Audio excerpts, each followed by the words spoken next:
God said He created heaven and earth, and scientists came later and say everything in the universe is made from the atom, that means God was aware of the atom when He make this declaration. At least that's how I see it. So that it's really, really important for us to understand this, especially if the neutron is God's particle, because if the neutron is God's particle, this makes meaning when the scriptures say God is in you, because you're made of trillions and trillions of atoms, and so if this God particle is a neutron, that's exactly defines the meaning of this. The kingdom of God is in you, the kingdom of heaven is in you, and this God is in you. So this is the defines this meaning of why God, of how important discovering that the atom was recorded in the Bible.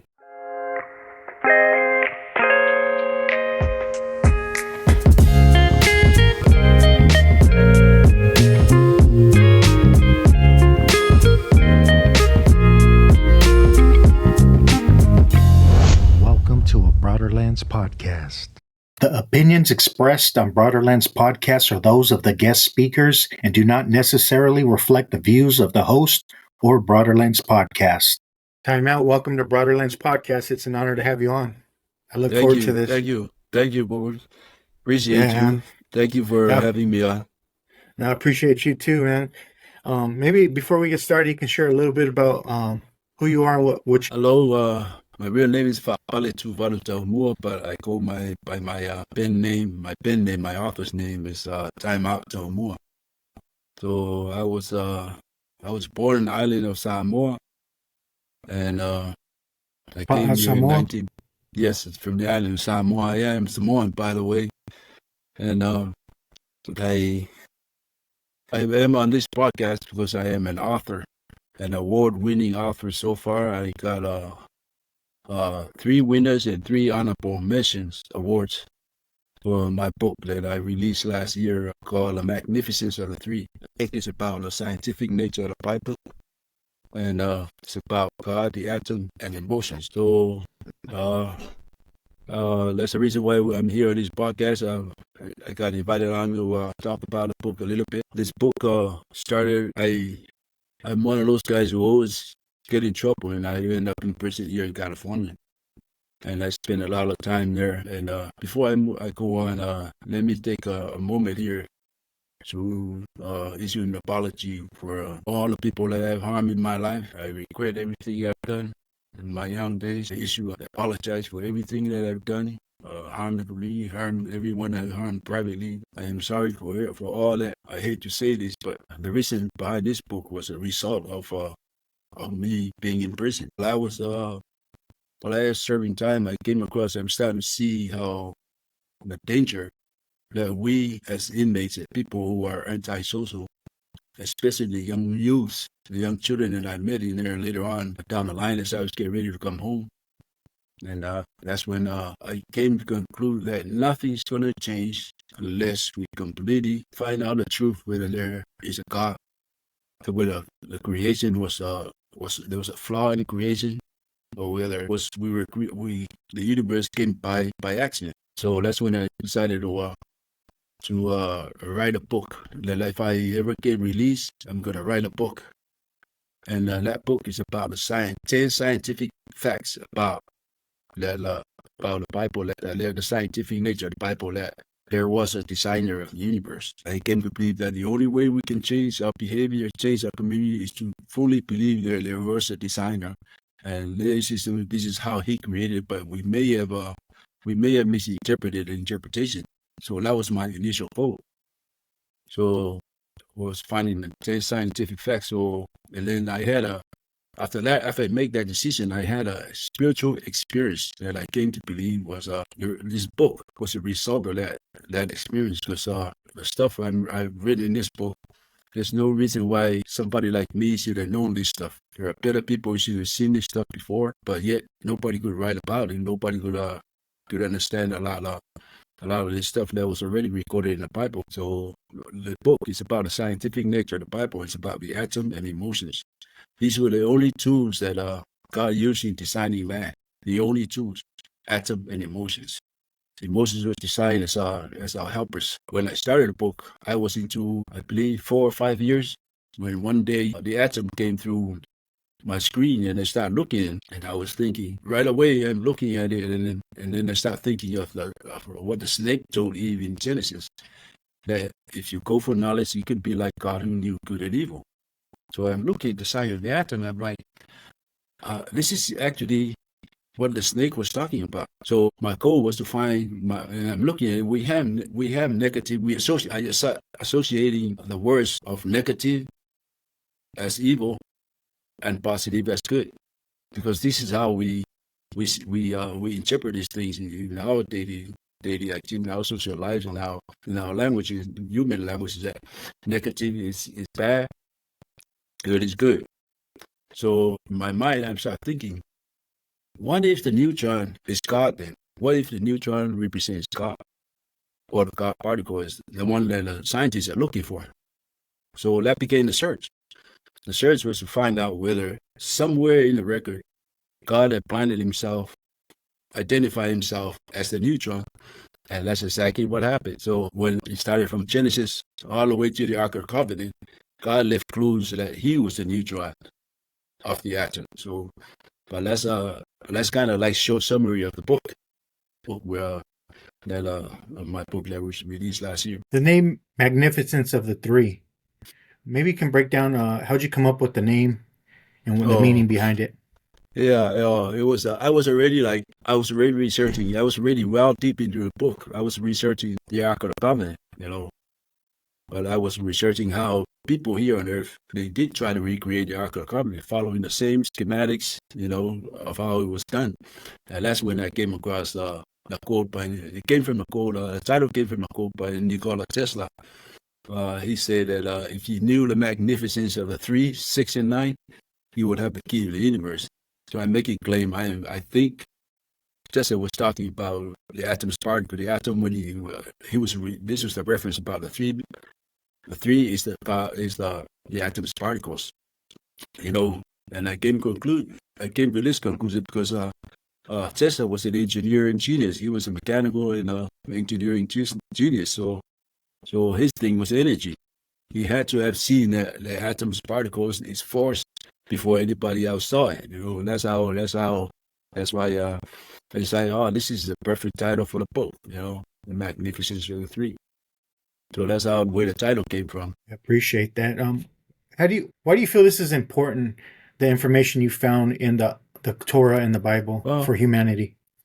Because when according to the record, the Torah came out, it was like 6,000 years old. There's absolutely no reason why the atom should be in the Bible, because nobody was aware of it. Einstein barely confirmed the atom in 1905. So there's really no reason why the atom should be in the Bible. It changed the whole structure of the debate whether there was a designer or not.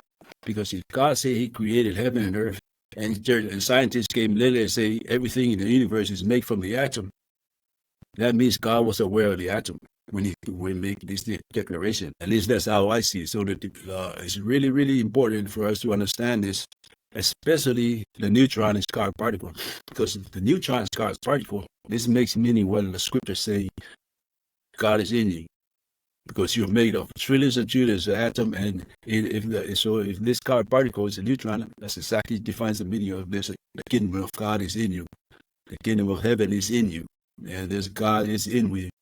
So this is defines this meaning of how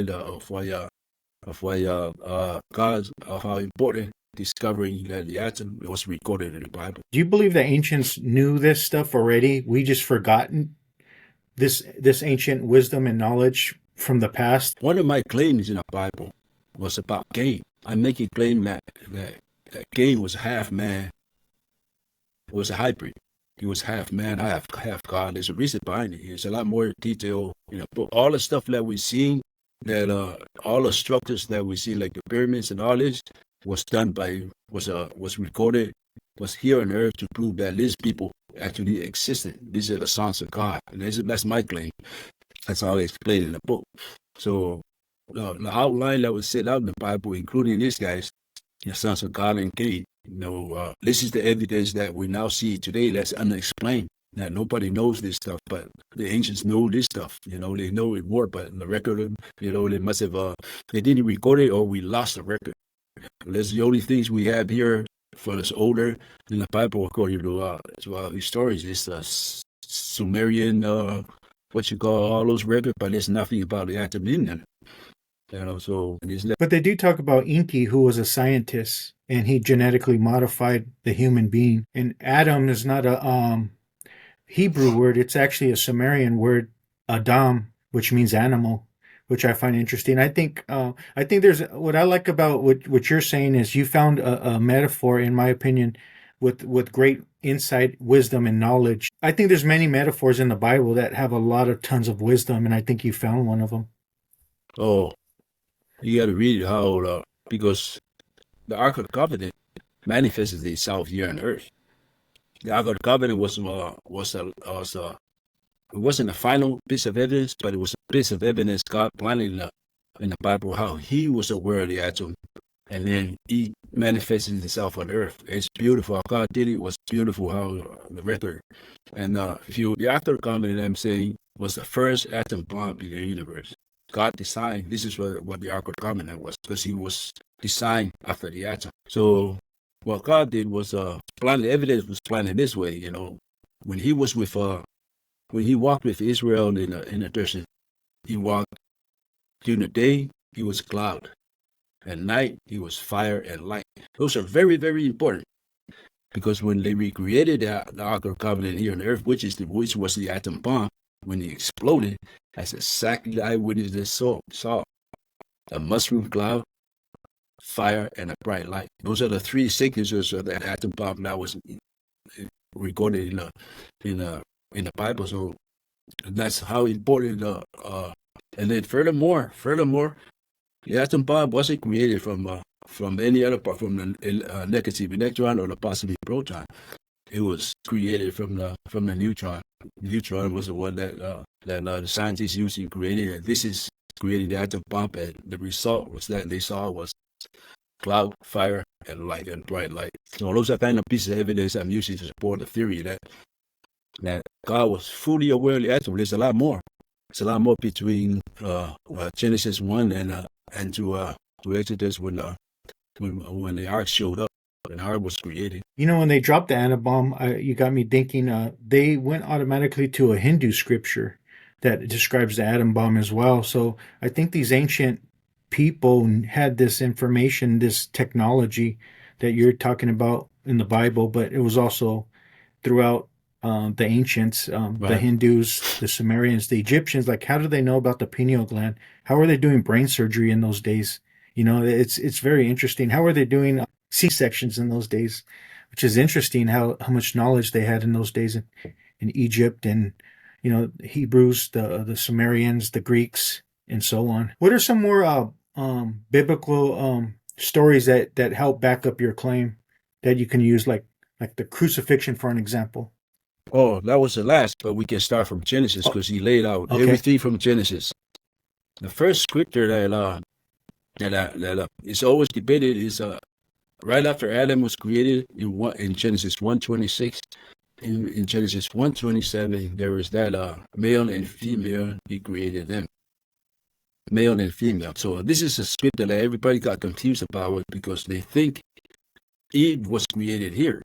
But according to scriptures, Eve was created in the second verse. So what God did here, I'm explaining what God did here. He didn't remember the atom. It's a modern label to identify this invisible thing. This thing is invisible, But what God planted if it was male and female, they were opposite attract. This is the energy that the universe relies on, including the human life. Our very life is the energy that comes from the relationship between opposite attract, the negative and the positive. If you look at a battery, for example, the car battery, there's a positive and a negative. And then there's a ground. The battery doesn't work until that ground, without that ground, I believe. And the car is not going to run without that battery. But the battery has a positive and a negative opposite, including the ground. So, and at first, this is the meaning of what I'm making plain. This is the meaning of verses, male and female in verses in verse Genesis 1:27. Once Adam was created, God said, "This is what I created him with, opposite attract." He didn't call it Adam, but this was the first relationship of the three. There was God, there was male and female. All right, so this is what I'm making claim, and God confirmed what He meant when He created Eve in the second chapter. So the reason why Eve was going to be created separately from Adam was because there's only one atom. Only one atom. Everything was loaded into Adam. Everything that we inherit today was loaded into Adam when he first created Adam. So he couldn't create Eve from separately, and that's because there's only one atom. If he created Eve separately, that means it would indicate two atoms, but that's not what we found. There's only one atom. That's the one with three particles. So that's why Eve was created in the second chapter, because everything that was everything was loaded into Adam. Everything that we inherit today, all the tools were loaded into Adam before he then passed on to Eve when he created Eve. Everything was passed. That's why he couldn't separate them. Created them separately. So it was a beautiful design. So the second one was showed up when Eve had a conversation with the snake. So most beautiful thing here in this conversation, we call it, the scholars call it the fall of man, but it was never such an argument. There's never such a thing as fall of man. Never. Because if you call it a fall of man, that means the creation was flawed. This is one of my biggest questions. Why would you call it? That means the creation was flawed. There was something wrong with creation, because there's only two people here, and the so-called devil showed up, represented by the snake. And guess what? The devil took that newly created human being. So what? I mean, let us say that this is what the atheists and non-believers, and they have a point. That means the devil is stronger than God. Why should we follow God when the devil is stronger than, because of this? They call it a fall of man, but there was never such thing as a fall of man. What God recorded was a story about emotions. The word that opened it up for me was desire. In Genesis, 3, 5, and 6, I believe, there was that conversation between Eve and the snake. Eve said, the snake told Eve, you're not going to die, because if you go for the tree of knowledge, you're going to be like God, and you're good and evil. This was the image God said that He created man with in Genesis 1 verses 26 and 27. Man was created in the image of God. The snake revealed that image. That image was the image of the atom. Opposite attract with God who created them. They're going to be like God who knew good and evil. That's all the meaning of this thing was of this scripture was that God said the snakes revealed the image that Adam and Eve were created with. That image was the image of the atom, opposite attract. So this was the second part. But the most beautiful thing about this, the secrets that nobody really talked about was the presence of desire in the conversation. So after the snake told Eve, you're going to be like God who knows good and evil if you eat the fruit from the tree of knowledge. And then Eve looked at the tree, and then this word desire shows up in how Eve saw the fruit was desirable to her, to make desirable to the eye. I think that's what the scripture said. So the scholars have always looked at this thing as a sexual nature. Science allows, if you look through the list of emotions in science from psychologists and neurologists, they don't list desire as an emotion. But what God planted here this was the first emotion that showed up in the Bible. That's how important it was here. So I was looking at the scripture. I've always looked at this scripture before I wrote a book and say, why would God put desire here? I mean, even if he removed desire from the conversation, nothing's going to change what Eve was going to do. Eve was still going to eat the fruit. But why was desire important in this conversation? And then I figured out the reason why desire was here because emotions also was designed after the atom's design. That's why today we have positive and negative emotions. But if it was designed after the atom's design, it has to have a neutron. It has to have, because that makes a relationship of three. And that's where desire comes in.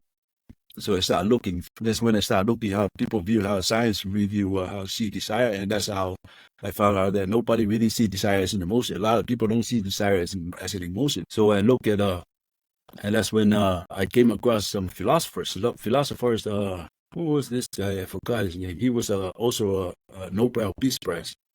What he was saying was that desire is what motivates us to act. Desire is the motivation. Desire is behind every human behavior, every human action. Desire is the reason why. So you either be negative or positive. Desire is still the reason why you do the things you do, and that makes sense. That's what it makes it. I finally figured out that's what desire was. Desire, I'm saying in the book, desire is the mother of emotions. This is because it was designed after the atom. The emotions had to have a neutron, and that's what desire is. You can never be angry unless you have the desire to be angry. You can never be remorseful unless you have the desire of being remorseful. So having a desire, I hope, gives you that free will. I didn't say this in the book. I figured it out later, but desire is the reason behind your free will. That you have the free will, even though God designed all these tools for you, but you still have the free will to make that call. You can't make any kind of decision, positive or negative, unless you have desire to act. So if you decide not to act on it, that's your free will. If you decide to act on it, that's your free will. So that right there, this is not part of, but it's part of the evidence of these fundamental elements that has to be in a relationship of three, and emotions is a fundamental element. Evolution say we learn emotion from the environment, but according to the Bible, how if emotions were designed after the atom, that means they're a fundamental element. They are hardwired into our body and all that. So the next, in all these stories in the garden, there's all this story about the relationship between the three. There's a tree of knowledge. People say, if we were designed to, that's one of the questions everybody asks. If we were designed to live forever until what the scholars say, but because of sin we not die, then answer this. The question is, why was the tree of life in a garden? Why was the tree of life here? If we were designed, this is a common question. A lot of people ask, and the reason why the tree of life is there because the tree of knowledge is the tree of death. You go for knowledge, you die. So it has to have an opposite because the tree of knowledge is a fundamental element of the design. So it has to have an opposite. And that's where the tree of life comes in. Tree of life, it came later on. It manifested, it showed up later on, but Adam and Eve didn't need the tree of life. It led generations from them to the flood. But the tree of life, that's where the tree of life is there. There's the garden, and there's the tree. This is the relationship of three. The Garden of Eden, two trees are opposite of one another were there. This is why the tree of life was there in the first place. The tree of life as well is also a relationship of three. There's a tree. There's the swirling sword on fire, and the cherubim guard. So those are the three things. That's also a relationship of three. Want me to give you more?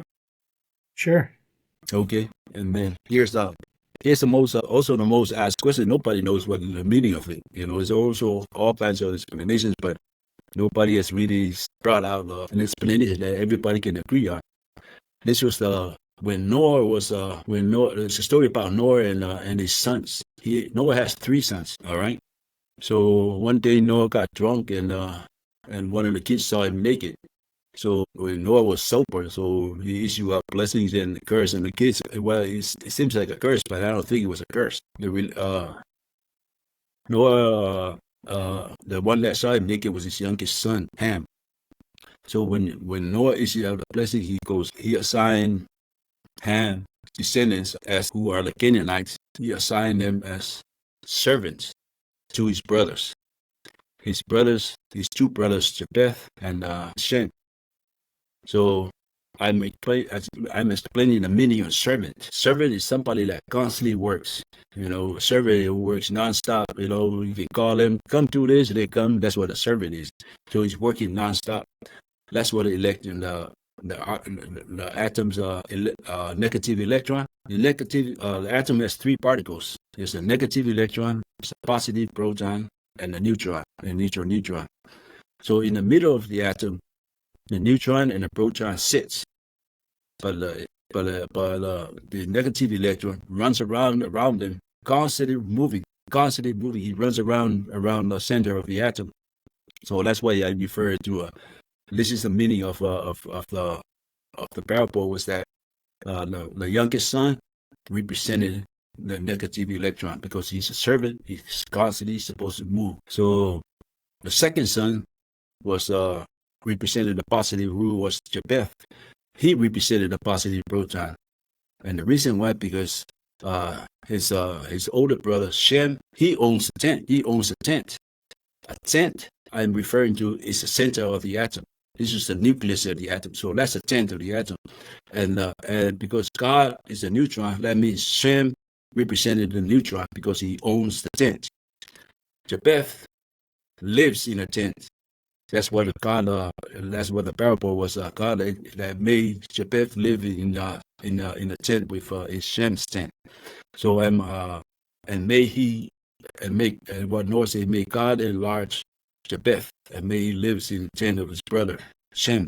So this is what the Jew lives in the middle, lives in a tent, and that tent is the nucleus of the atom.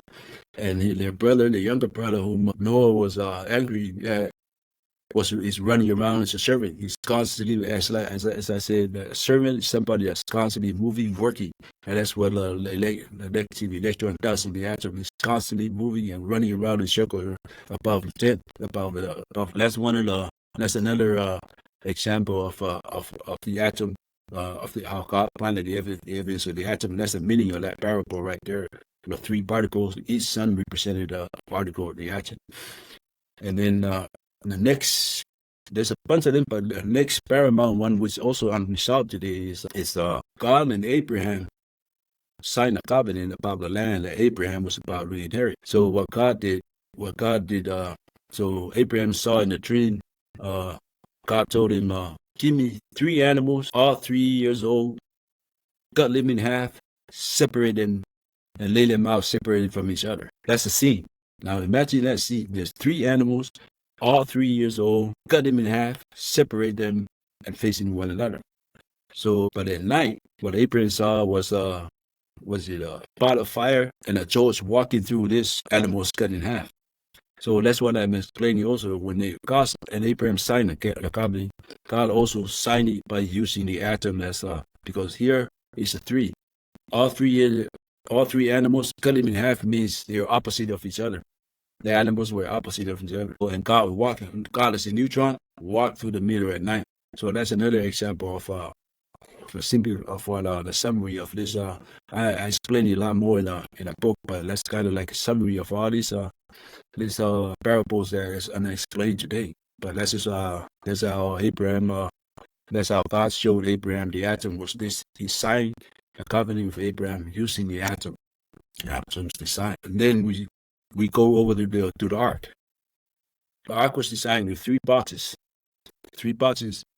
2 of them were gold and 1 was wood. So what God did, how God designed was he put the wood in the middle of the wooden box in the middle of the 2 golden boxes and separate them. So the boxes also represent the opposite and because it's separated by the wooden box. And then on the lid. Now the lid is really important. It's really, really important. You're understanding it's called a mercy seat. What God did was he put 2 cherubim on the top of the lid, facing one another and looking down to the bottom of the ark. In the box of the ark was the 10 Commandments. So what God did design was this is one of the most beautiful thing. You can't really argue this design because guess where God showed up in the middle between the opposite attract angels. They just show up anywhere, but he mandated that he shows up in the middle in the form of a cloud. He shows up in the middle and to talk to when the word. So this is one of the most beautiful things of how God made this design simple for us to for our generations to find in the future generation, because that's why I'm arguing that these stories were put in story forms so that as we accumulate knowledge, as knowledge increases, we should be able to find these generations and the future generation will find the meaning of these stories. And I think we're at that level today. So and then we go all the way, we can bypass everything and land over there at the crucifixion. So the crucifixion, exactly the setup. I mean, you can't even make this up. I mean, you don't make this up because the crucifixion, it just happened to be there's 2 prisoners. They were opposite of one another because one was remorseful, the other one was not. And there's Jesus sitting in the middle. You see what I'm saying? So these are like a little piece of evidence that shows up in the Bible that outlines that set up all the way from the Old Testament to the New Testament. Was this the sign? Was this the sign of the atom? Oh, I forgot the most important one too. In the New Testament, everything. Anyway, yeah, that's too much of an explanation anyhow. So, but the gifts when Jesus was born, I'm claiming that Jesus was God, but he came in a different form. The new God was the opposite of the old. God could not escape the design of heaven and earth. He has to have an opposite. So this is why people ask, why was the Old Testament God is different from the New Testament? Because he cannot escape the design of the universe, because the universe is designed in his image. So he has to have an opposite. This is why Jesus is separate. Is in the Old Testament, God killed a lot of people. There's no dispute about that. That's in the record. In the New Testament, Jesus said, even the enemies, you forgive them. In the Old Testament, God wanted sacrifices the humans, his people, to sacrifice to him. In the New Testament, God sacrificed himself for his people. So these are like opposite attract of one another. So God could not escape the design of the universe, because he was designed after his image. Anyway, so God came back as a new God. Like, we can say, I say in the book, it's a new improved God compared to the Old Testament. On his first, right when he was born, wise men showed up. 3 gifts. 3 wise men, 3 gifts. No, the Bible didn't say 3 wise men. What they say is 3 gifts. So everybody assumed there's 3 wise men, but you only say 3 gifts. The gifts, though, was really important, because the gifts were 2 oils, myrrh and frankincense, and then gold.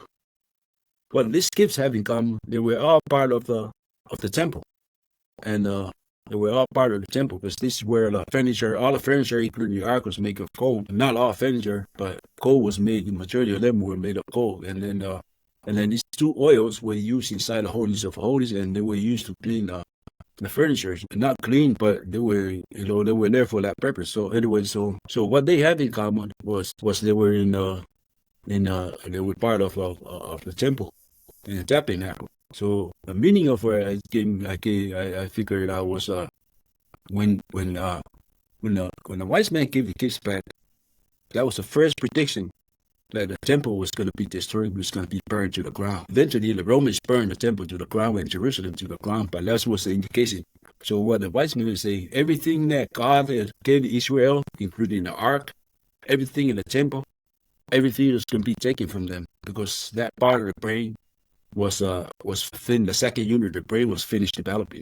Oh, I nearly mentioned that before, but that's one of my claims in the book, is that the whole Bible, going to heaven is secondary, but the whole Bible is about brain development. That's one of my claim in the book. Anyhow, the whole Bible is about not going to heaven is secondary, but it's all about developing your brain up here. And those are things that God left in the record to show us that. So You know what I'm sorry. Go ahead. Go ahead. No, you know what I appreciate what you just said is that Charles Fillmore, Ernest Holmes, a lot of the New Thought, they call them New Thought, that teach the Bible in the early 1900s, were saying these are states of consciousness. All these stories are metaphors representing states of consciousness for the human being. That makes sense. So I appreciate that. It makes sense to me too.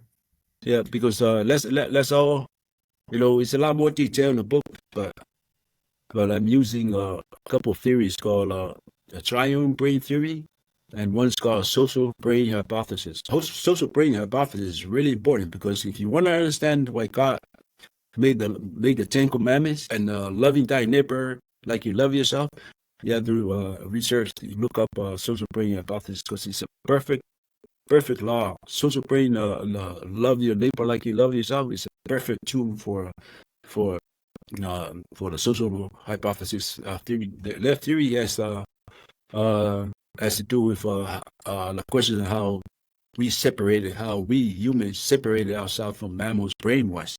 How our brains got developed separately and accomplishing things a lot more compared to other mammals. And social brain hypothesis say the bigger the brain, the bigger the tribe, the human tribe is, the bigger the brain expands as it needs to adjust to complex conditions of social living with a bigger tribe. So it's a perfect example. So the Ten Commandments and love thy neighbor like you love yourself. That's what like for example, if you look at history, according to evolution, we've been here for like 1 million, some say 2 million years. And yet, out of those years, nothing. We have nothing to show for it.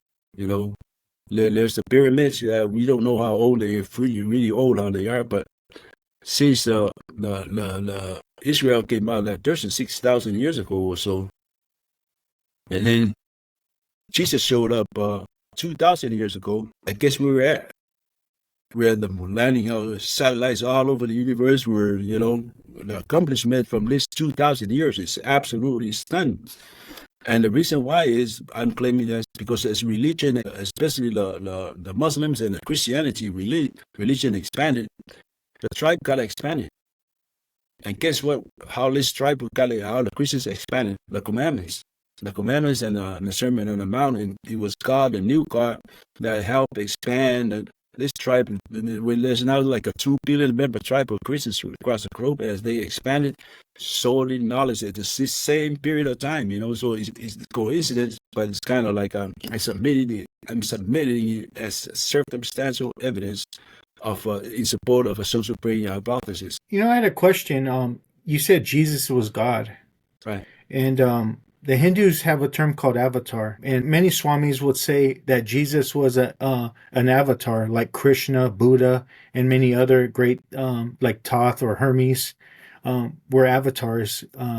Would you agree with that, or was Jesus the only one that came down in God form, or are we all God if God is within us? We have a creator. We're making that image. So however, there are people a lot more intelligent than some people. There's a reason for it. I don't know what the reason, but I have made a claim that a lot of our memories are passed from the past. And some people like Einstein. Einstein, I call Einstein as a prophet of the modern world. He could see to begin with. He didn't need no binoculars, no satellites. He just thinking his brain, saw the future, and saw all the way to the past, to the Big Bang. So the Big Bang theory is based on Einstein's theory, and he could see the future of the universe.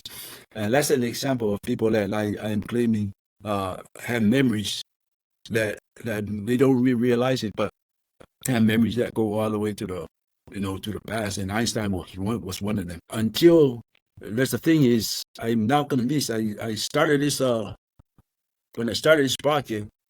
I was still I wasn't a full blown believer of God because I had a lot of questions. Besides, as I looked through this thing, how God laid out the stories, there's absolutely no doubt in my mind there was a designer. And this is why God had assigned Israel. Their job was teach the world about who this designer is. There's always somebody that know this stuff, and God had assigned this task to Israel, and their task was to be priests. Means go out to the world and teach the world about me, let the world know about me. But so when I found this stuff in the Bible, I mean in the scientific nature of this stuff, of how God was aware of the atom, I have absolutely no doubt anymore that there's one God, there's one designer in the Hebrews. God had assigned this task to the Hebrews to teach us who He is. Now, no, I'm not advocating. I'm not saying anything. I don't have the knowledge about anything else beyond this. Yeah. You know what I mean? I appreciate that, but I know people would argue because, like, the Noah story comes from older stories of the Enuma Elish, the Atrahasis, or even the Ten Commandments. Moses came out of Egypt, and the 42 laws of Ma'at, you can find those 10 commandments inside the 42 laws. So people would probably want to debate. But so do you believe it's just universal? Because when you just narrow it down to just the Israelites or the Hebrews, I think that's kind of dangerous to just think there's like chosen people or one group of people that have all the knowledge. I kind of like to look at it as a flowering of consciousness that many of these ancients had, whether it's the Sumerians, the Egyptians, the ancient Kemet, Greeks, and in the Bible, the Library of Alexandria was burned down, and they had a lot of this. I believe a lot of the stuff personally is in the Vatican, and they had this knowledge that they took from other cultures, other ancient teachings. And me personally, I don't believe it's the word of God, the Bible. I think it's been written by man. Even the ancient Kemet in Egypt, the hieroglyphs is a Greek word, but the meaning of it in the Kemetic meaning is God's words. Now, do I believe that's God's words? I don't know. I think God's word is in our hearts, like you're speaking right now. And I think it's been changed around a lot of times, but there's still a lot of great wisdom in there, like you're speaking right now. So I appreciate that. How do you feel about that? Uh, I like I was saying, I was a doubting Thomas my whole life.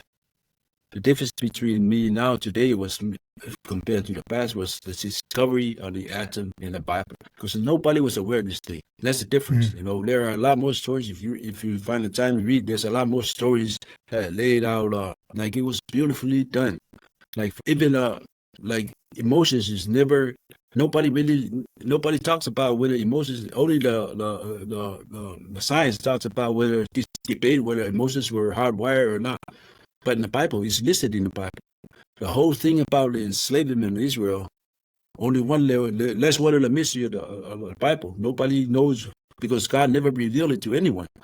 But He laid out the stories of the reason why Israel was enslaved, and the reason was for this one family, their job was to develop the proper emotions for the whole Bible is about what's best, you know, evolution. What science came later defined it as you know what you call the survival of the fittest. But this is one of the things why God had assigned Israel's Abraham's descendants to be enslaved before he even had a son. And the reason why was for me to how I explained the book was to develop emotions. And God laid out the stories. This is why I like you guys to read it, because God laid out the story forms of the reason why He did this to Israel. Because emotions, those are our tools. God only created us with two tools: the atom and emotion. And emotions was was designed for us to help us survive. Those are our survival tools. Nobody else talks about this stuff until somebody talks about this stuff, especially that about emotions. Then you know we gotta have a conversation. But as of today, that is one of the secrets in the Bible that no scholars don't talk about this stuff. You know, you don't unless I don't know. I like there's a lot of discussion about Sumerians, but you know I don't understand any of that stuff because there's not enough information. I think listed on there. There's commandments and all that. This is one of the like some a lot of these older these other groups have their own vision of God, have their own version of it. But some of these stories are all the same. Maybe there's a truth in it, including the flood, and you know, and they're really important because you can't expand. This is what the Ten Commandments are representing. I didn't know if I said this, but the Ten Commandments is a tree of life. What the Ten Commandments represent is laws. These are the laws today. We have all kinds of laws, and that's why the laws are needed because in order for a community to live in harmony, you have to have laws, and that's what the Bible was. And that's what the Ten Commandments was meant to be. And the Ten Commandments is also scientific. What turned out to be a scientific, another scientific clue hidden. This is a diamond that's hidden in there, and the clue is, you know, God has said it. I think the second commandment is that he made he made this comment about idol worshiping fathers. He said, "I will punish your sons to 3 to 4 generations." You know, this is the reference to the idol worshiping father. And everybody said, "Man, this is a mean God. Why would you punish children for?" And then I came across it's a new field now. It's called epigenetics. Well, epigenetics is saying, you know, there are some things that you don't pass through your DNA. Like we don't inherit some of the stuff, but it's passed in another form. It's too complicated for me to explain. Uh, but there are some traits, human traits, that's passed forward to future generations. So this is what God meant here. Like He was going to punish 3 to 4 generations of the fathers of the idol worshiping fathers, descendants, And the reason why, because these sons, the descendants, the 3 to 4 generations, they're going to inherit that behavior. You're going to pass that behavior forward. Some way, some means that they haven't fully explained yet, but now they know behavior can be passed forward. Traits can be passed forward. And that's what the meaning of the scientific meaning of what God said is, if you worship idols, I'm going to end up punishing you because your descendants are going to follow the same pattern. You're going to pass that trait forward. Now, these are little things that nobody else you won't find. I don't think you would find anywhere else. But these are the little things as I found in the Bible that makes it a lot more legit to me today compared to before I started this project. When you mention desire, can I replace it with will, or what's the difference? Like using our will, our desire? It has to have like I said, because emotions emotions was designed as opposite attract. It was designed of the atom, so it has to have a neutron. Desire is that neutron. It's a neutron of emotion. Like whatever your will is, you can't do it. Your will is I can't really put a word in it, whether it's your action or it's probably the same area. Your will is your desire to do what you because this is where your free will comes in. This is where free will comes into play. You decide for all, you can make a choice, but your desire brings you that enable that free will for you to act on what your emotions is calling for you. Yeah, thank you. It's interesting. Plato said human behavior flows off of 3 main sources, and he says desire, emotion, and knowledge. I should have. See, I'm missing all this information, but that fits right there in the book, man. But it fits it fits exactly what you're saying. Yeah, but the crucifixion was really important. Was really important because it involved the placement was actually perfect. This is why a lot of people say there's a conspiracy. But for some reason, the Magnificence 3 started in Genesis and ended up here in this crucifixion here. It's a perfect design of how it was done. Whether it was conspiracy or it was, but whoever did, if there was one, these people knew the information. They were aware of it. Wasn't he after 3 days? He was resurrected. I forget the story. It just fits right in there. After 3 days, he was resurrected. Not 4 or 2, just 3 days. Jesus came back to life. And one of the claims also, as I was saying that the brain, the whole the story in the Bible, going to heaven is secondary. But you have to learn how to live here on earth. So to live here on earth, you need a brain. You need your human brain to be developed. This is why it's important for us to understand this part of the design. So what God did was section off. The Bible was sectioned off in 3 sections. Each section represents a part of the brain. Okay, so the first section is really important. It's about a reptilian brain. I'm using a theory called triune brain theory. This theory says the human brain was developed in 3 different sections. A lot more explanations with it, but just a short summary. The human brain was developed in 3 sections. The first one is the reptilian brain. I'm saying that the generations from Genesis 1 to the flood of Noah, that generation, this is the brain that we're using. The reptilian brain. The reptilian brain is just like those are the first brain. It was is responsible for all automatic responses, our breathing, our heartbeats, and all those things. Our movement is controlled by the first brain. So, but the first brain has characteristics. These characteristics is called what they call the 4 F's: feeding, fighting, fleeing, and fortigating. So the fortigating part I'm referring as the biblical version is be fruitful and multiply. And so this is about passing your genes forward. This is what the reptilian brain was always busy with, passing your genetic forward. It's about survival, passing your feet. You fight, you're violent. The reptilian brain is responsible for all our violent reactions today, even today. So that's what the fight and the fight or flee. The term we use today for regarding fear, you fight or you flee. This is where it came from. It's embedded in this brain. This brain was responsible for developing this. And then there's feeding. You always all your brain is about feeding to survive. This is survival mode. This brain is about surviving. It's always in survival mode. It's aggressing, protecting you. This is what reptiles do. We see a crocodile, snakes. This is what they call. These are reptilians. So they're always aggressing. So the generation from Adam to the flood, these people were using. This generation were using. This is the only brain that we're using, according to the Bible. There was a certain brain that they were using. The scientists came there and call it the reptilian brain. It just happened that the characteristic of a science reptilian brain is the same characteristics of this first generation from Genesis 1 to the flood. What I mean is that the flood was the cause of the flood was because they were violent and everything their heart is full of evil. And they were violent. That was the emphasis in the cause of the flood because they were violent to behavior. So God saying, that's enough. Let me pick my best, the fittest to survive. The fittest to survive. Let me pick him. And that's what he picked. He picked Noah. I guess how many characteristics God used in picking Noah? 3 of them. So this is another example of so another secret in the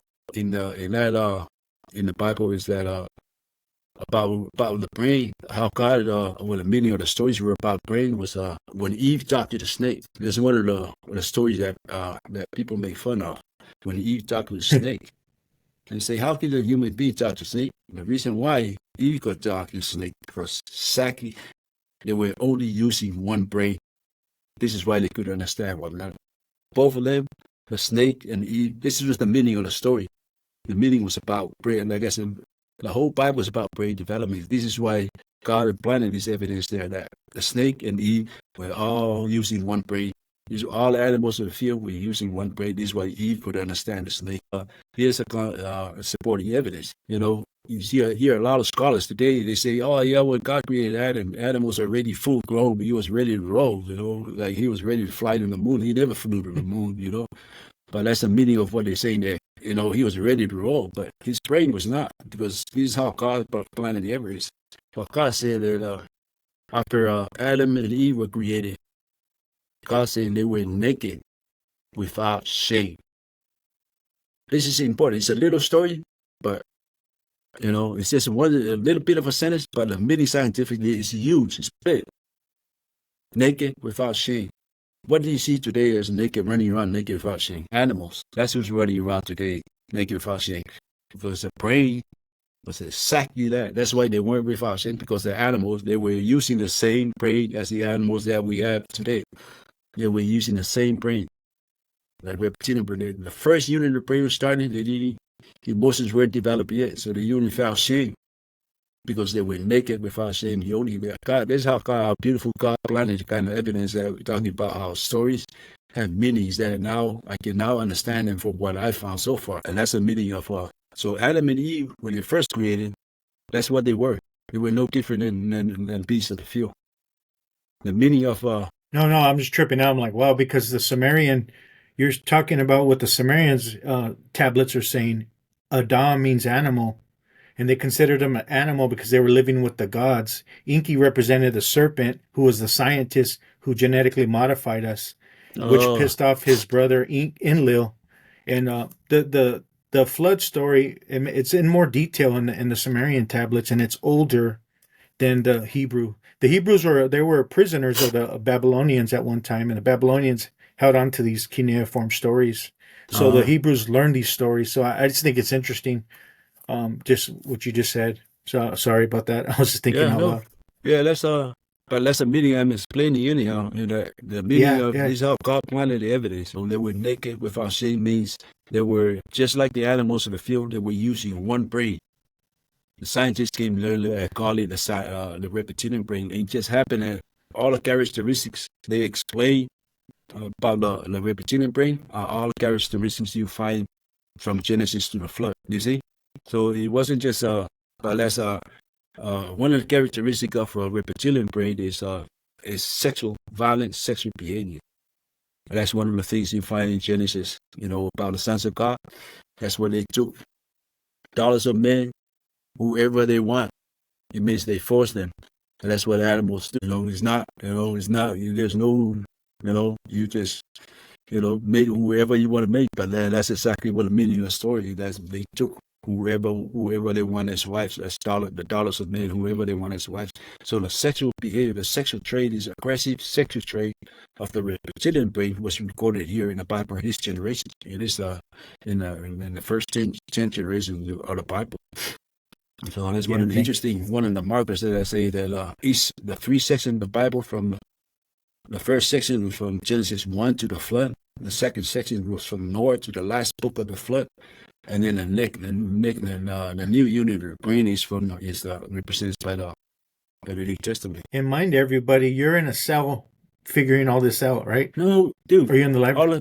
The stuff.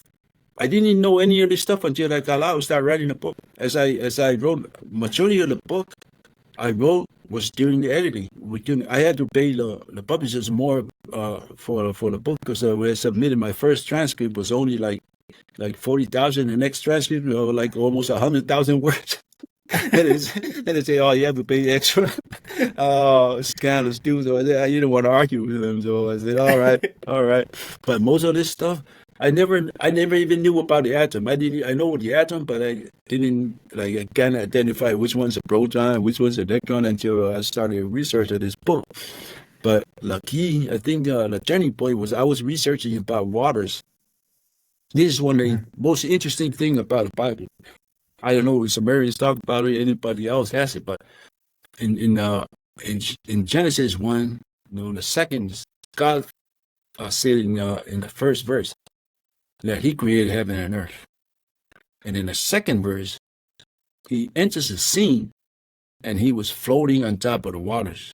Now, remember, I'm making him, this is the only thing God did not say he created in the Bible. He created everything else. So one thing, that thing was waters.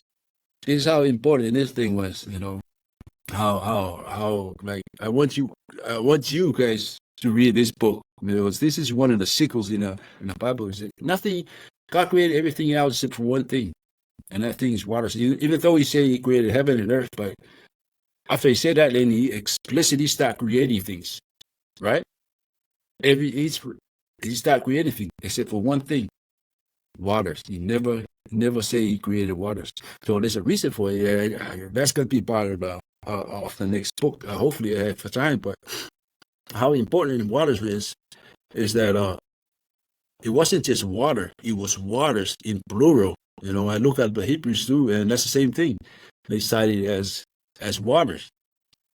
So the debate is about where the meaning of it, but nobody fully understands it. But now scientists have found this water, the meaning of this, and they help explain the meaning of it. In plural form, God planted these waters. That means he wasn't talking about one body of water. He's talking about lots of waters. Where did these waters keep coming from? There's no earth to hold these waters. Now the scientists say, the interesting thing was, before anything was created, dust was in the universe, but on top, attached to this dust in the universe, was this ice water. Ice drops of water are attached to this, and it's frozen. They're frozen. So there's trillions and trillions of dust before any planets, before any stars were created, before anything was created, were these things. Where this dust is attached to them are waters. Trillions and trillions and countless atoms in the universe. And this is how planets are formed. Well, all this dust, the water was used as glue. They hold the dust together and they become attaching to one another. This is how planets are formed. How bodies of planets and stars and all of them are formed because of this, from as a result of this dust and water. So this way, before Earth was created, that's what God was saying here, scientifically saying, there is this water and dust. There's trillions of them. This is how Earth was formed. So that's part of the mystery of the Bible, scientific nature of the Bible. That's why I want you guys to read this thing through, and why I think like the people who reviewing the book for awards, they're all Christians. Most Christians don't agree with the Bible as